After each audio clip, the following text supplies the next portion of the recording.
What up, cuz? Yeah. This is Blake, Forex Money Flipper with 10 Talents Trading, and we're going to talk about something. So, I wrote this on the board about a week ago because I realized that I was having a crapitude, which is a crappy attitude. Hey, and part of that is the people you hang around, people that you let influence you, right? Like, you know what I'm saying? If you're around the wrong kind of people, you gotta do what you gotta do to distance yourself.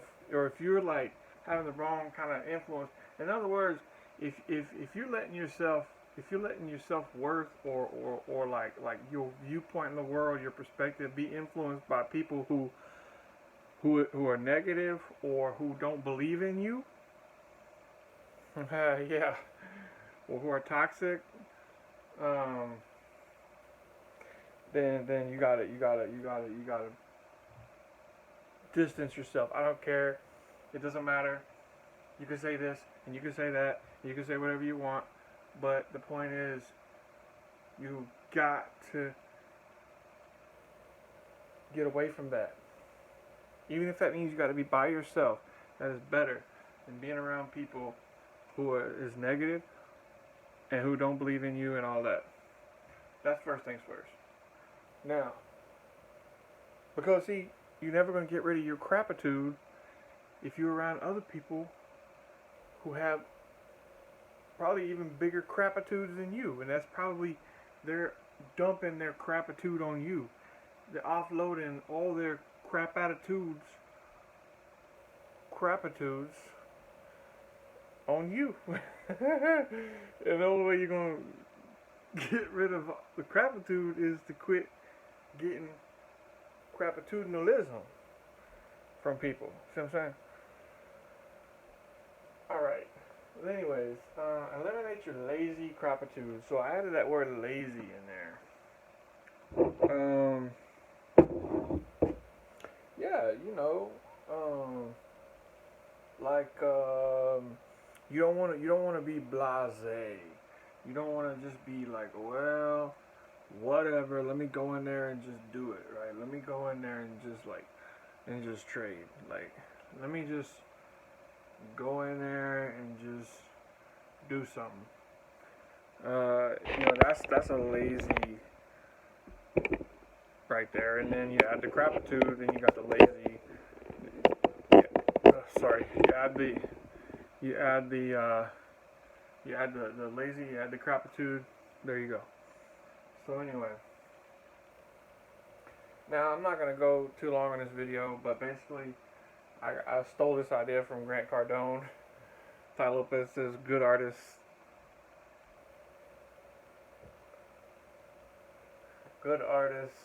something great artists steal." I don't know, whatever. But anyway, be obsessed or be average. Boba.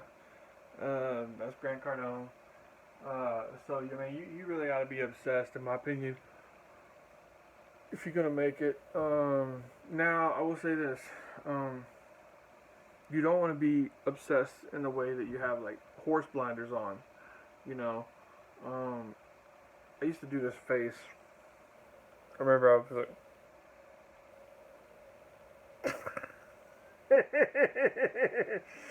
It's a fat guy face. I got a real one now. But we used to do this face in high school.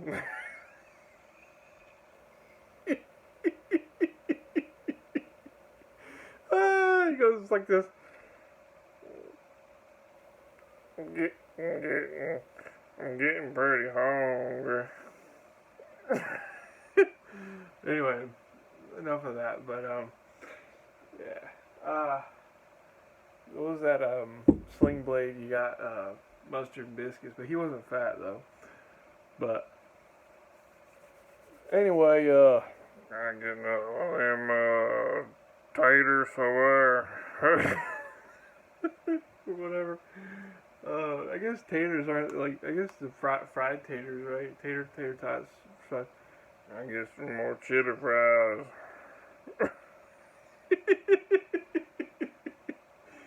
Anyway, yeah, be obsessed or be average, right? But you don't want to be obsessed that you have like horse blinders on. That's why I was doing that. And so what I'm saying is like, don't let yourself be like, man, oh, I'm so obsessed, I'm so all in, and I'm looking at this 1 minute chart because I'm obsessed, and like you forget what the 1 hour chart's doing, or the 4 hour, or the daily, or whatever. So you want to like be obsessed, but in in a good way. Like, be obsessed with the right things. That's why you need a plan. That's why you gotta sit down and write it out. That's why you gotta have a routine, right? So let's keep moving. Know what you're looking for, right? And that's one of the biggest things I could tell anybody, right? You have to know what you're looking for. You know that old saying, if you gotta stand for something or you'll fall for anything, right?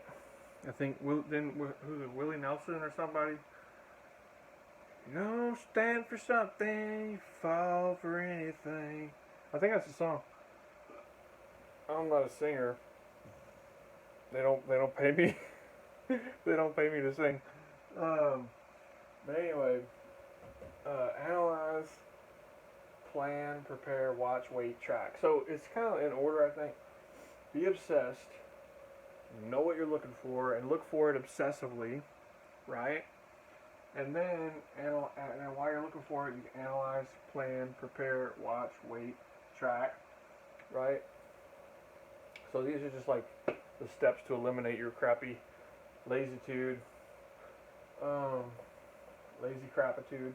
Keep your risk low and consistent, right? And that's like my biggest fault, my biggest error. The reason that I have blown so many accounts is because I have a lazy crapitude that makes me like over leverage, right? Because I get emotional and I get angry and I get upset and I get mad and I get revengeful and vengeful and whatever. Yeah. So keep your risk low and consistent, 1 to 3%. And there is a system that you can use that I've talked about before, where it's like, you know what I'm saying, after you take a couple losses, you lower your risk, or if you want to do it either way, you could just take one loss, you lower your risk, cut in half. You keep doing that until you get down to a certain point. You don't want to go too low with your risk, because then you're like, this isn't doing nothing. But you want to reduce your risk every loss or every other loss or something like that down to a certain point, and then you can kind of stay there until you start getting some of that money back. So it'd be like if you were doing 1%, you drop it, you take a couple losses, drop it down to 0.5%, and then if you took a couple more losses, you drop that down to 20.25% or 1/4%, and then you pretty much want to stay there unless you want to. You can drop it down further, but you probably shouldn't have to necessarily. Like, and then so once you get back half the money you lost or a little bit more or whatever, or the money you lost, and you can step back up, right? It's like a stair step, right? Because you got to take the steps. The elevator's broken. But take partials and close full often. I can't say this enough. Like, I can't even tell you how many times that if I had just closed full or taken partials or whatever. Here's the thing: if you take partials or close full, you can always re-enter. I was thinking, like, the other day, I was thinking to myself, I was like laying in bed, and I'm like, or I was sitting there or something, and I was like, I was in a trade, I guess, or whatever. I just gotten out of a trade or whatever. And I was like, I've had a real tendency. I've had a real tendency to think, okay, this is it. This is my trade. It's this is the last trade I'm ever gonna. I know this is not what I say, but how I feel, right? Big difference, but it's the more important how you feel, right? So get in tune with that. But like it's just this kind of feeling of like, this is the last trade I'll ever be able to find. Like, this is it. Like, this is the greatest trade ever. Like, like, it's just like that fear of like not being able to find another trade or get in another trade or not being able to find another entry or whatever. Like, this is the entry, like, this is the best entry, and I gotta hold on to this, and like, but I want more profits and stuff. It's like, dude, take profits at a reasonable level or an obvious level or whatever, and you can look. ICT teaches that, and I got that in most of my videos. A lot of my videos talk about that, but I gotta get more structured with my content. Obviously, I haven't really been trying that much. This is just for fun or whatever. But anyway, yeah. So it's just that mindset of like, I think what it really is, like I said, is like a fear of like not being able to find another trade. But I was sitting there in my bed or whatever, and I was like, trading is like a bus stop in China or Japan or wherever they ride the bus a lot, right? I mean, there's buses coming every 5 minutes or every whatever, and that's kind of how trading is. It's like, man, there is an entry. Especially when things are moving fast and it's like peak hours, right? Like New York session. There's a trade and there's an entry sometimes like every every 15 minutes or whatever. So it's just like, take your profits before the market takes them back. Because it's like the market is up, it goes up and down. That's forex, right? And so take partials or close full often. Maximize profits with high frequency, just like I was saying. So when you take partials or close full, you can re-enter. But if you're still in that original position, you can't take any more entries, really. And if you do, you're adding risk, right? So every time you take a partial, you're taking risk off, right? You're reducing your risk.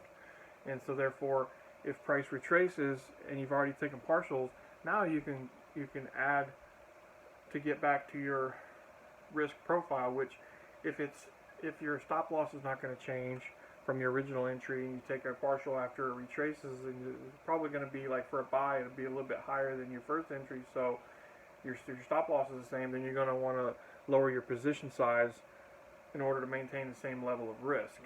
So that's important. Hopefully that makes sense. But yeah, so maximize profits with high frequency, right? So don't be afraid to close full and let the market run if it keeps going, and like that's one of the hardest things for me, like closing my trade and just like staying away. Like today I made like $200 on one of my accounts that was kind of down bad. I was down like 250. You only can go 500, but I ran it from like 750-ish to back up to like 9 something, whatever, almost back to square one, starting point of 5,000 for the funded challenge. It's not really $5,000 funding, it's 500 because once you lose 500 you blow the account, but I had 4,750. I ran it up to almost 5,000, and then so I was like, oh yeah, it was a great trade, $200, cool. I was like feeling really good. I'm like, yeah. Well, if I can make $200 a day, that's awesome, because I used to work like eight hours on average pressure washing to make like $100 cash, and so I was like, man, this trade took me less than 2 hours and I made $200, so I was feeling pretty good. But then like I just couldn't stay away. I couldn't stay not trading. I couldn't walk away. So what happened was I kept entering, and I kept being wrong after that, and finally I blew the account. And long story short, I ended up blowing the account. Well, I got it now.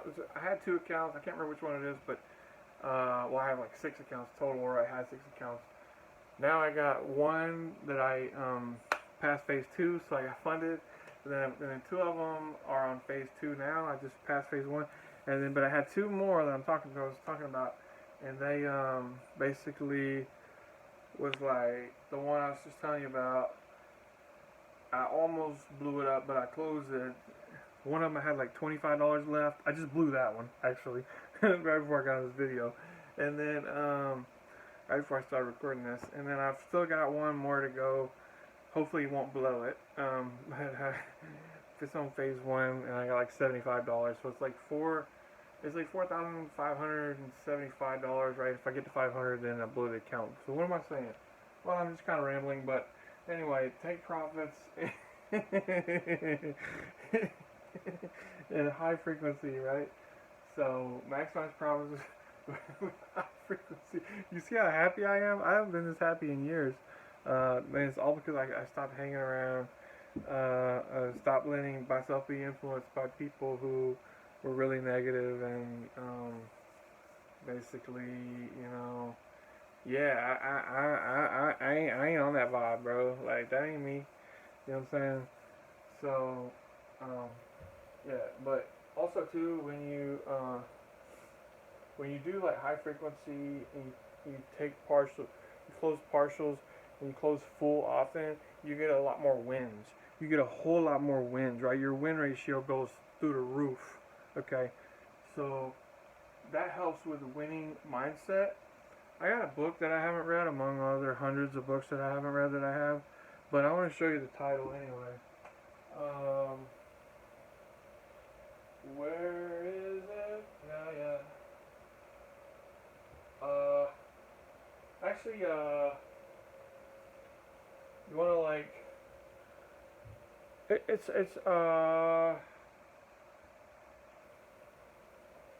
it's so good.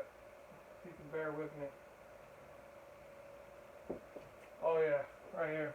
Now, I want to say this. I don't believe in lizard people, okay, and I don't believe in aliens, okay, which I think this guy does, this author of this book. I think he's a little crazy, because I think he does believe in lizard people and aliens, okay, so I'm not saying he's not crazy. He definitely is crazy. But I'm saying that he wrote this book, and Frederick Dodson, yeah, so he's, you know, a little, but he's got some good ideas, I think. I haven't read this book, but I bought it. Anyway, success attracts success, okay? So anyway, yeah, you get the idea. you, you don't have to read the book because the title explains itself, right?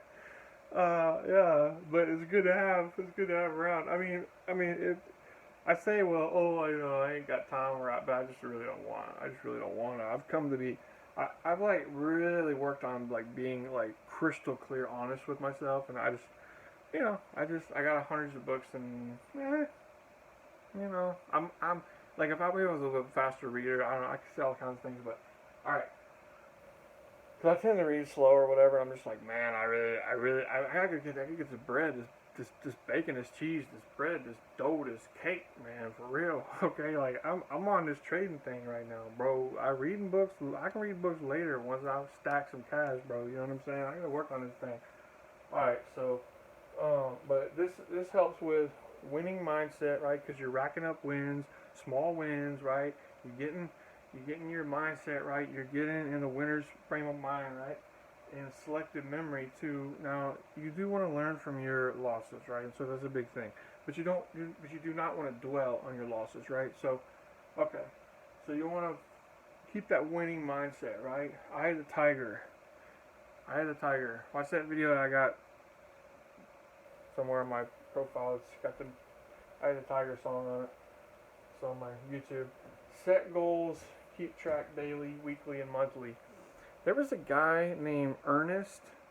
He was a comedian, and you know, God rest his soul. I'm not a Catholic. I'm a Baptist, but I do that sign of the cross. So whatever. The Catholics don't own that, and they don't own me. Okay, I can do what I want. All right. But anyways, yeah. So there was this guy named Ernest P. Worrell, I think. And he was a comedian, right? And he used to, I forgot what I was gonna say. Man, he used to, no, he used to do the skit where he was in school, and there were this I know he would dress up like this old lady, and back then it was funny, you know. That nowadays they don't have good taste, but with humor. But anyway, he did have good taste, sense of humor, and he said he used to. There's this joke where he would be the old lady talking about himself, but he was the student, right? So he was the old lady and both characters and the student, right? And so the old lady would be talking about the student, right? And then the Ernest was the student. He'd be doing something stupid or whatever. He was doing something, and then the old lady would be like, "He never knew when to quit. He never knew when to quit." And it just stuck with me. So if you don't know what I'm talking about, you can look that up on YouTube or something, like Ernest P. Worrell. He never knew when to quit. You know, whatever comedy. But like, I honestly, that's what I was saying a minute ago. Like, if I had just took that 200 plus and just like said, you know what, I met my goal. My goal is only 100. I got 200. Okay, boom, I'm done. And whatever your goal is, you set it and forget it, right? So if it's 100, 200, 250, depending on your account size and all that, but it's really, I think, beneficial to set a goal, work on meeting it, and then be done, right? Because the market never stops moving. There's a book, I guess it's like Michael Douglas talks about it, I think, in one of his books, where I think it's The Disciplined Trader, maybe, where he talks about the market just, it never stops moving. You know, obviously it goes into quiet periods and consolidations and stuff like that, but like as a trader, it's real easy to think like, well, there's just all this opportunity, which there is, but it's just easy to think like, well, I gotta be in a trade, or like if you say, well, okay, you think that, then you're immature as a trader, or you're not whatever, you're not developed, you're not experienced, you're not mature as a trader, all that. I mean, okay, whatever. Like how hungry are you to get money, right? And it's just like, so if you're really hungry, then you might be like, man, I gotta trade, like, I know I can find another trade, another winner, another banger, right? But it's like, there's something to having a daily goal, meeting it, and just being done. Like, I really struggle with this. I really struggle with this. But like, I can't tell you how many, like, that's one thing I love about these challenges, right? These funding challenges. Because, there's a defined goal, and you hit that goal for the day or whatever, or like there's a defined extreme loss limit, max daily loss limit, which for a $5,000 account, which is only 500. They say it's 250, so really it's a $250 account daily, because you can only lose 250 a day. So that's what you're dealing with. You're not dealing with 5,000. You're dealing with 250. But yeah, they have certain parameters, right? So when you hit that, you know, like so like, well, and here's something else too. So I think this explains one of my mindsets about the challenge is like, I would just go ham. I mean, you've seen some of my videos. I was like 3 lots the other day on a $250 account, which is what they call a $500 account, but they give you you only lose $250 a day. But to be fair, let's say you take one trade, you bump that to plus whatever. Now, I don't think it's a trailing stop loss. I could be wrong, but I think it's like whatever it was at 6 p.m. the day before, that's what it is for that day, or something like that. You know what I'm saying? Whatever it's set at the start of the new day at 6 p.m., that's what it is until the next day at 6 p.m. See, so I think that's how it works. So if you get a little bit more money, you stack a little bit on that. Like, so say your max loss was 250 to start with, but let's say you made 100 or 200. Well, now your max daily loss is 350 or 450, like that. So, but anyway, what was I saying? I don't know. But goals, yeah, daily goals, right? So There's something really nice. So with the challenge, honestly, I should be setting like probably like max goal $250 because I've been hitting that like easy, like boom, boom, boom, boom, boom. But what I've been trying to do is like hit like 460, you know, because there's the 400 cutoff. That's what I try to do. Is I try to get 450.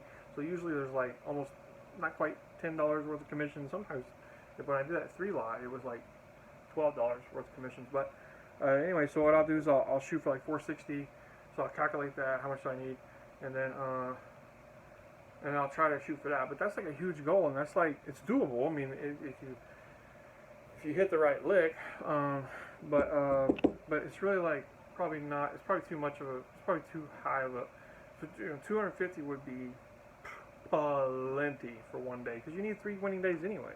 It's just that there's that fear of like, okay, well, this is it. This is my chance. It's M&M on 8 Mile. You got one shot, one chance to blow, because opportunity knocks once in a lifetime. You better, you know. And it's just not true in trading. Trading is like a bus stop. You know, every 5 minutes there's a new trade coming around, and so it's just not true. That fear is unfounded. Okay, of like, well, this is it. This is the trade. This is it. This is the trade of trades. This is the best. This is my chance right here. I've got to get it. All or nothing. And it's like, okay, all or nothing what? What is your goal? Do you have a goal? Do you have daily goals, weekly goals, monthly goals?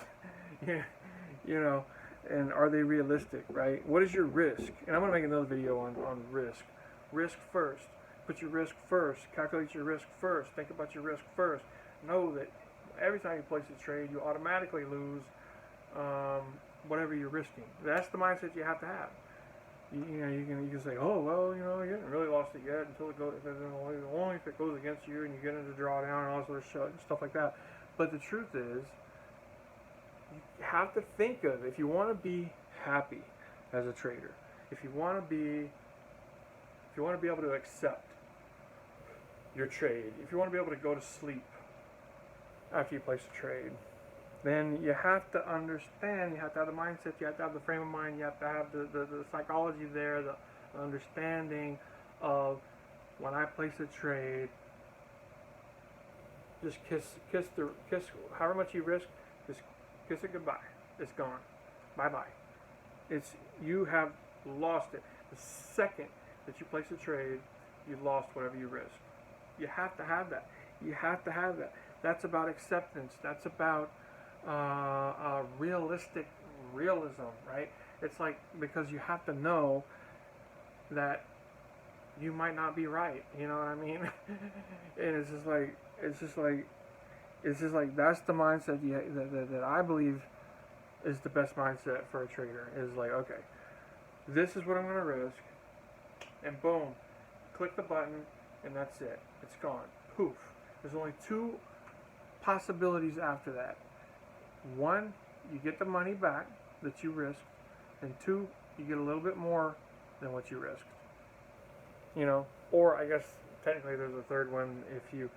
If you decided, let's say the market was going against you, and you were negative, and you closed before it hit your stop loss, but you see, you know, that money was still lost, so you got back some of it, right? So I guess you could say the 3 options: you could get back some of it, all of it, or more, right? So that would be your 3 things that could happen. But the point is that it's when you place a trade, whatever you risked is gone, and that is going to give us as traders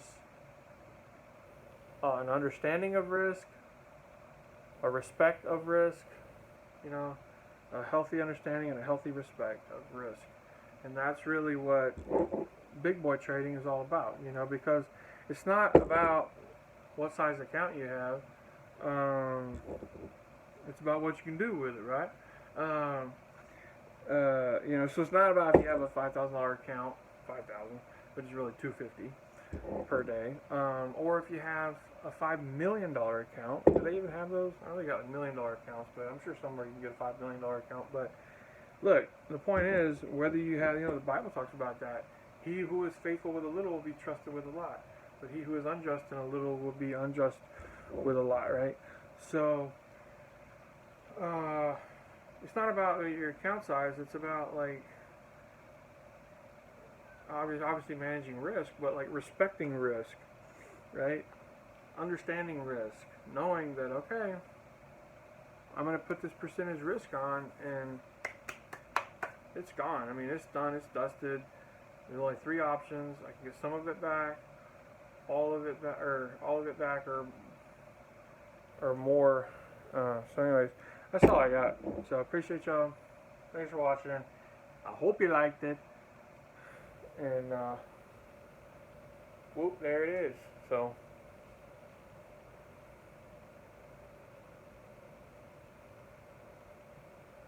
all right, thanks. Appreciate it. Peace.